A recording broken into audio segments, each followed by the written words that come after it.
Olá, caro acadêmico ou acadêmica! Nessa videoaula vamos falar sobre a sociologia de Karl Marx. A sociologia de Marx foi desenvolvida no contexto do século XIX, onde encontramos a Revolução Industrial, as crises sociais daquele período, altas taxas de desemprego, além disso, o emprego de mulheres no universo do trabalho ganhando a metade que um homem ganhava. Além disso, encontramos o emprego de mão de obra infantil. Temos também a questão da separação, melhor dizendo, as péssimas condições de trabalho diante de uma indústria nascente que era bastante insalubre, sem contar que não existiam direitos trabalhistas nesse contexto, não se falava disso. Então nós temos um contexto onde realmente temos grandes descompassos entre o que poderíamos falar de direitos em termos de dignidade humana e a realidade ligada aos operários, aos trabalhadores. E, além disso, é importante considerarmos na análise de Marx as suas influências teóricas. Marx é um autor que vai analisar economistas como David Ricardo, Adam Smith, analisar a questão do trabalho como valor. Embora que na nossa análise de hoje, na nossa videoaula, nós vamos estar tratando mais sobre os manuscritos econômicos filosóficos, mas é importante destacar que tais obras vão estar influenciando a obra de Marx. Outra questão importante que está presente, que influencia a obra de Marx, é o socialismo utópico. O próprio Marx vai se desvencilhar dessas correntes, mas isso não deixou de ser parte do universo do debate daquele contexto. O socialismo utópico que visava uma sociedade mais justa, mais igualitária, mas não necessariamente fornecendo as condições ou como que se isso poderia ocorrer. Outra questão muito importante que influencia de maneira teórica as obras de Marx está a filosofia clássica alemã, destacando no caso Feuerbach e Engels.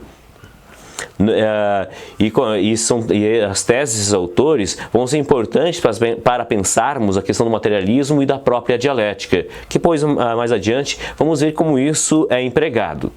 Mas para começarmos, quando falamos lá dos manuscritos econômicos filosóficos, o Marx ele faz uma diferença entre economia natural e economia de mercado. A análise começa considerando que o ser humano é um ser que se realiza através do trabalho. O que faz diferença, o que faz que o ser humano seja diferente do animal? É o trabalho, pois o trabalho nós criamos um mundo propriamente humano, desenvolvemos a nossa criatividade, é onde de fato o ser humano lhe cria uma nova natureza, uma nova forma de se relacionar. Só que nessa economia natural, os bens, as produções, são vistas ou são valorizadas de acordo com o uso, de acordo com as necessidades naturais dos indivíduos. Outra questão importante é que esse trabalho ele é realizado de maneira livre, ou seja, não existe necessariamente algumas imposições que vão se encontrar dentro de um outro modelo de economia, um outro modelo social. Isso, a luta pela sobrevivência passa a ser social, ao ver de Marx. A luta pela sobrevivência dentro do contexto da economia natural ele é desenvolvido coletivamente e não apenas individualmente. Outra característica é, de fato, que o trabalho ele acaba estimulando a nossa consciência sobre o pertencimento de pertencer a uma espécie ou a consciência de pertencermos à humanidade. E desta forma, o trabalho, com essas características, melhor dizendo, o trabalho ele passa a ser percebido como uma forma de realização humana, de dignidade humana, pois ele desenvolve a criatividade humana. O produto do trabalho é uma demonstração da criatividade humana. Agora, quando nós falamos da economia de mercado, que é uma outra distinção que o Marx faz, nós temos, no caso, as relações determinadas pelos valores de troca. Todo um produto, tudo é valorizado segundo a lei da oferta e da procura. E, nesse sentido, o trabalho ele vai valer de acordo com a lei da oferta e da procura. E mais do que isso, segundo Marx, o próprio trabalho ele passa a se tornar, no caso, uma necessidade, uma obrigação. Ou seja, o trabalho não é mais apenas um meio para satisfazer necessidades, ele passa a ser a própria necessidade. E nesse contexto, nós teremos, de fato, a competição, a luta pela sobrevivência e parceria individual. E o Marx destaca que dentro desse universo do mercado, nós encontramos conflito entre proletários e capitalistas. Capitalistas são definidos como aqueles que detêm o capital em mãos. Ou melhor dizendo, aquele que detém os meios de produção, os meios necessários para produzir a existência humana, produzir os elementos necessários para a vida humana. E proletário, até o nome proletário vem de prole, aquele que somente tem como único bem a própria prole, ou seja, os próprios filhos, somente isso. O que é capaz de produzir, de ter em mãos o proletário? Os filhos. Nesse sentido, o conflito entre proletários e capitalistas. O proletário é aquele que não detém meios de produção a não ser a sua força de trabalho, somente essa. E essa força de trabalho, ele vende essa força de trabalho para a sua sobrevivência física. E nesse caso, o trabalho ele passa a ser uma necessidade. Por isso podemos falar de uma alienação, ou seja, o trabalho se torna uma figura externa ao indivíduo.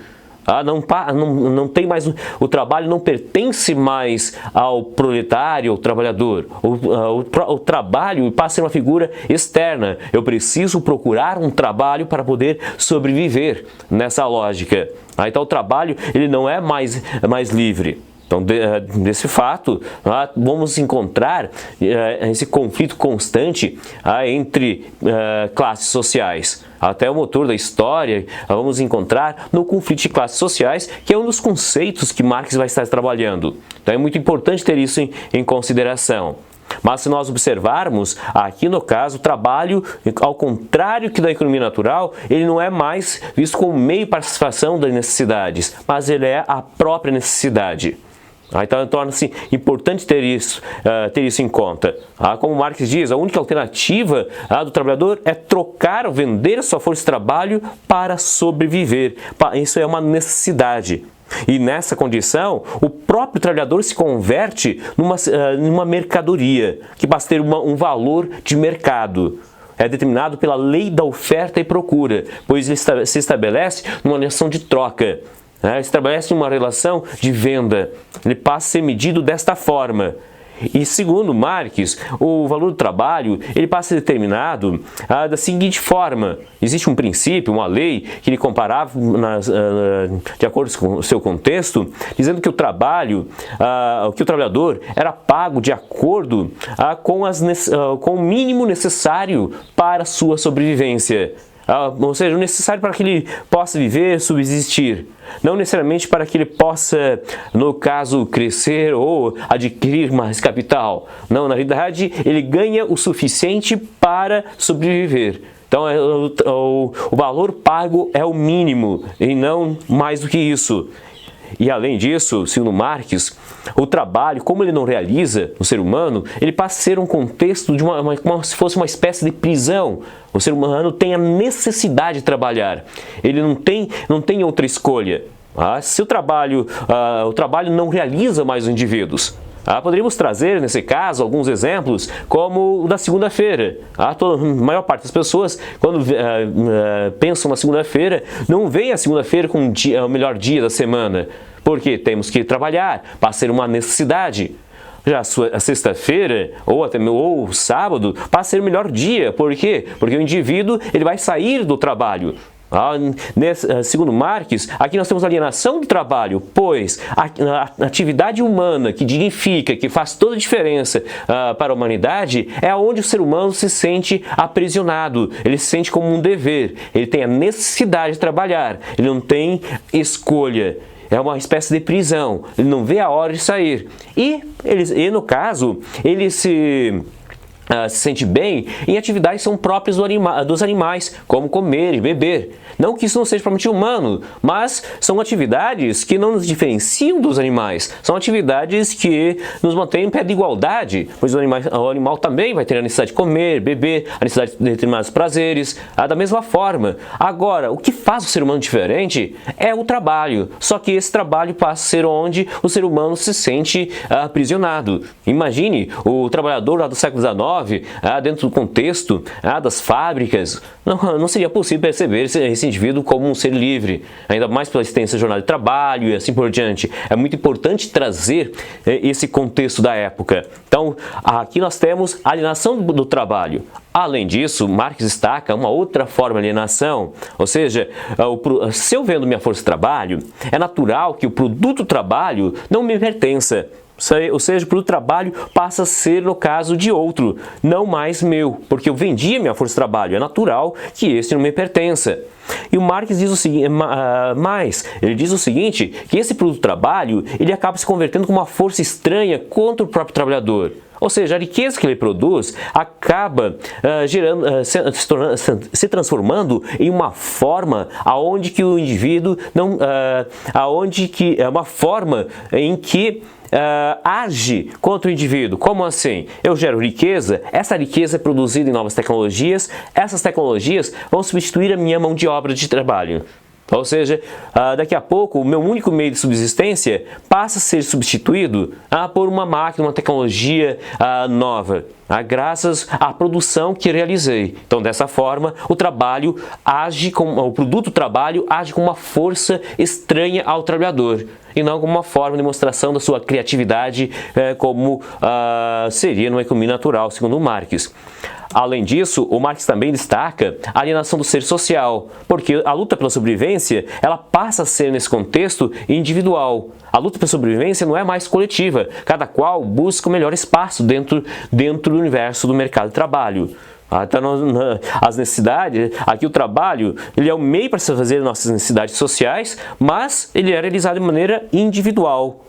Ou seja, ele deveria produzir a sociabilidade, mas não é o que acontece, porque ele passa a ser apenas individual, ver do Marx. E por fim, segundo Marx, nós temos a alienação do ser genérico. A alienação do ser genérico ocorre justamente porque nós perdemos a questão da consciência da nossa humanidade. Porque o indivíduo que trabalha sobre essas condições, realizando um trabalho que não é livre, não tendo o universo, um trabalho, percebendo o trabalho como atividade social, a luta pela coletividade, a consciência do ser genérico passa a ser meramente abstrata.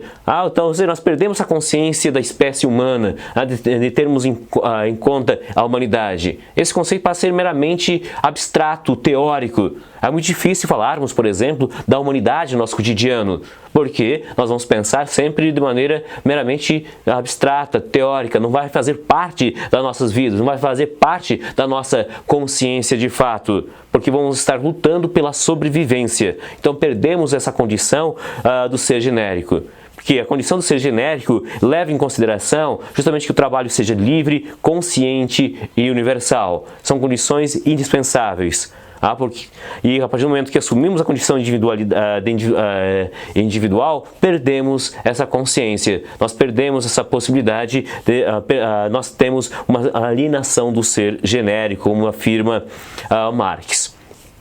Outro aspecto importante a ser considerado na teoria de Marx é o mecanismo, o meio, como se faz a análise social. Ou seja, qual seria o método adotado para fazer a análise social? Vimos que Comte e Durkheim adotaram o método positivo. Marx vai se utilizar do método dialético. E no caso, o método dialético, ele considera todas as relações, todo o encadeamento. O método dialético considera que sempre existe uma relação recíproca entre os elementos relacionados para a análise. Dessa forma, nós podemos analisar o ser humano fora do contexto cultural, analisar fora do contexto econômico, fora do universo da luta pela sobrevivência, do universo do trabalho, porque tudo isso está correlacionado, tudo está relacionado. Então não podemos, no caso, fazer uma análise sem considerar esses elementos. Até esse método, ele se contrapõe, ao ver de Marx, ao método que ele chama de metafísico.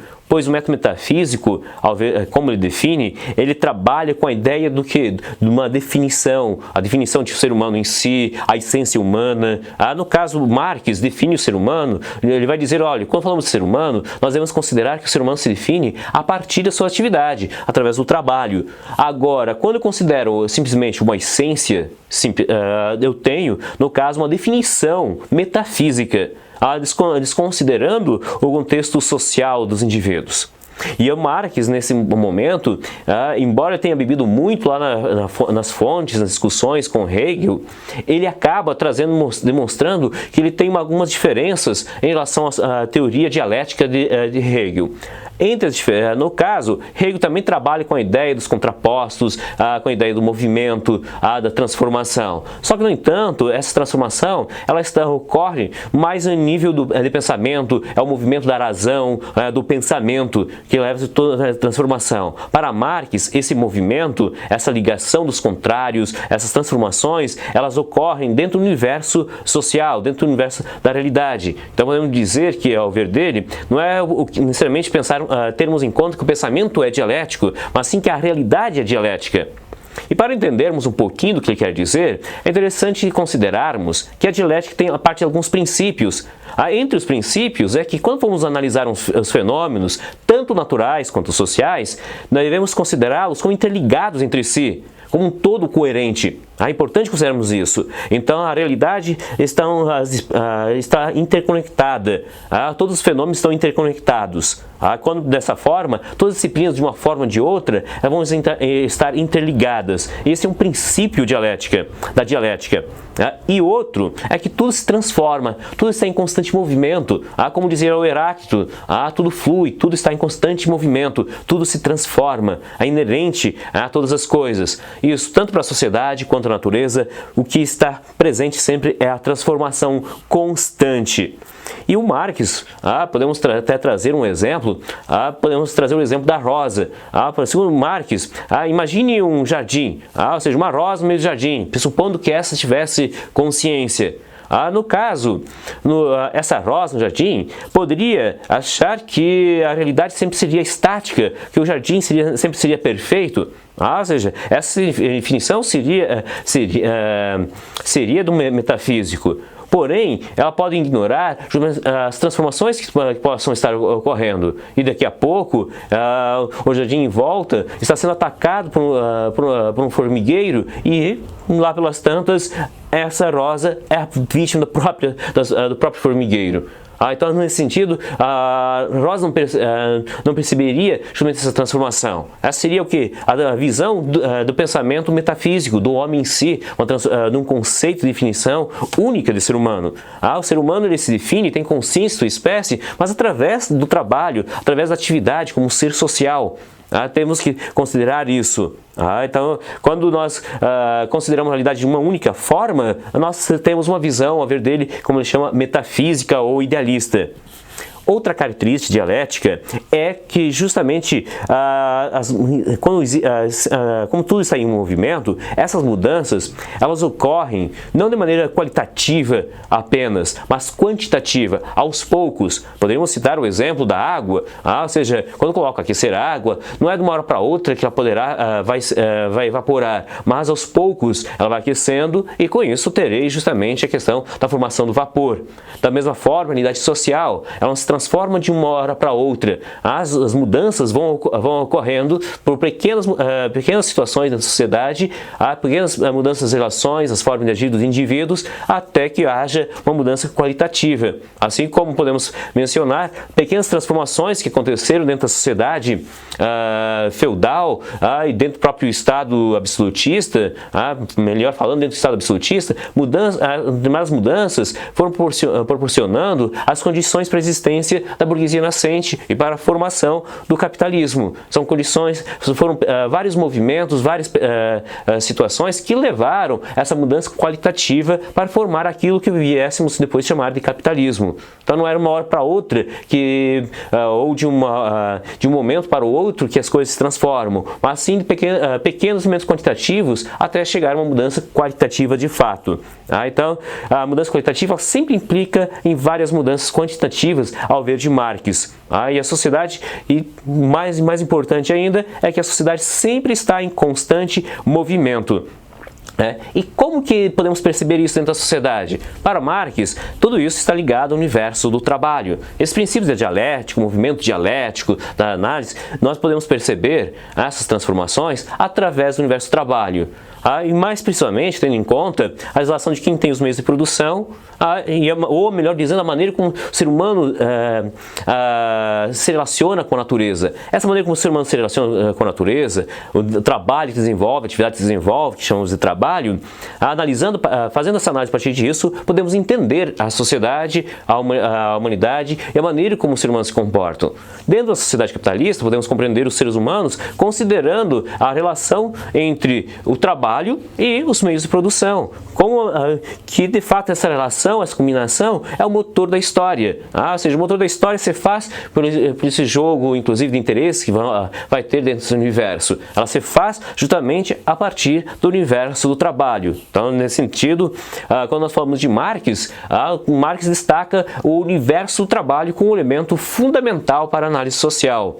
Então, toda a sociedade, ou seja, a concepção, e um outro fator muito importante é que a visão dialética de Marx é uma visão materialista. O que isso quer dizer, essa visão materialista?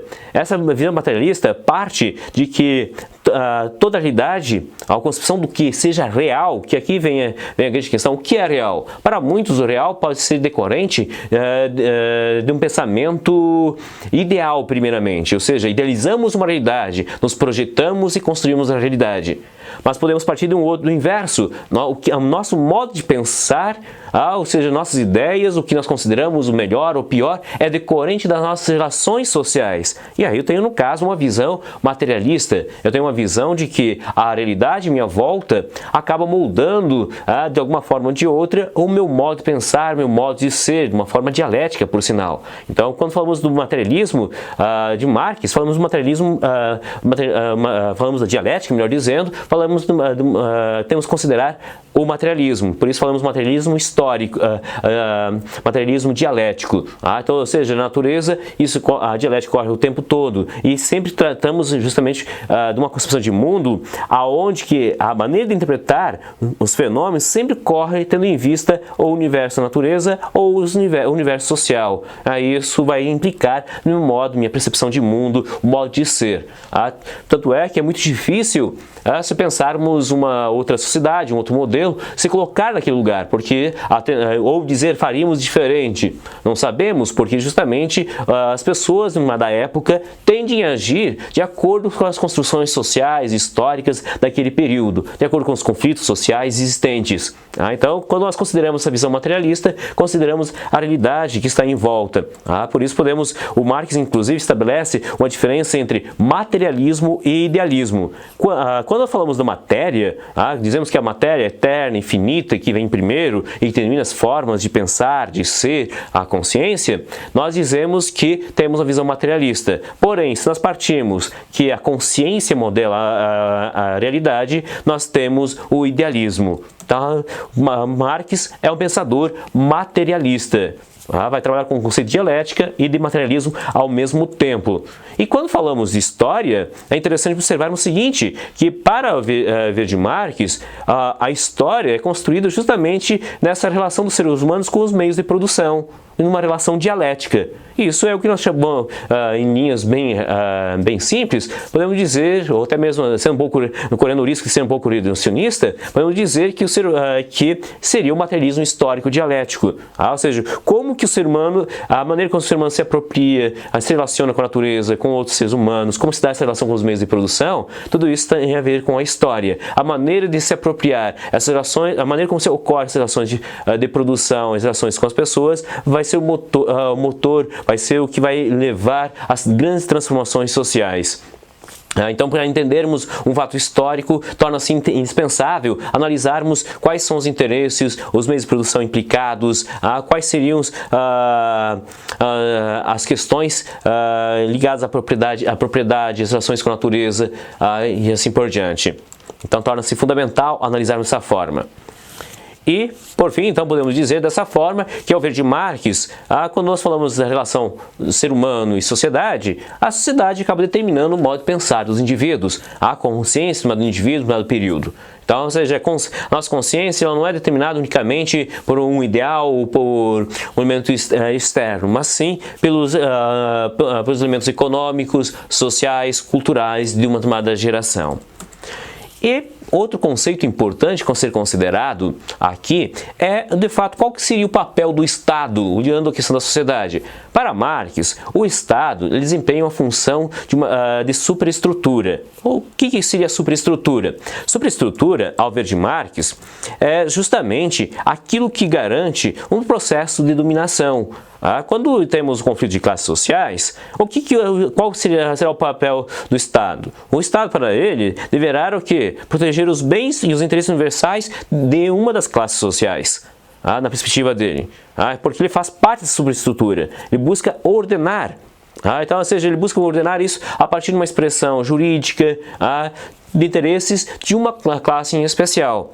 Já a infraestrutura corresponde justamente àquilo que o Marx menciona como as relações sociais de produção, aquilo que é necessário para a produção, os meios necessários para isso. Isso seria a infraestrutura, as forças produtivas, a mão de obra, tecnologias, terra, conhecimento, tudo isso faz parte da infraestrutura. Já a superestrutura corresponde justamente àquilo que mantém uma da ordem social, um determinado forma de ser, de existir na sociedade. E aí entra o papel da ideologia como uma forma de superestrutura, ou seja, a ideologia ela busca trazer o quê? Ideias, formas, uma visão de mundo, conjunto de valores culturais, formas de dar manutenção à determinada ordem social. E nessa perspectiva, da mesma forma, a ordem jurídica teria essa função de superestrutura na perspectiva do Marx. Então, pessoal, aqui são algumas ideias de Marx, não são todas, é claro, porque se formos falarmos disso, teríamos que trabalhar muito, um vídeo muito mais longo, mas qualquer dúvida, entre em contato. Até uma próxima!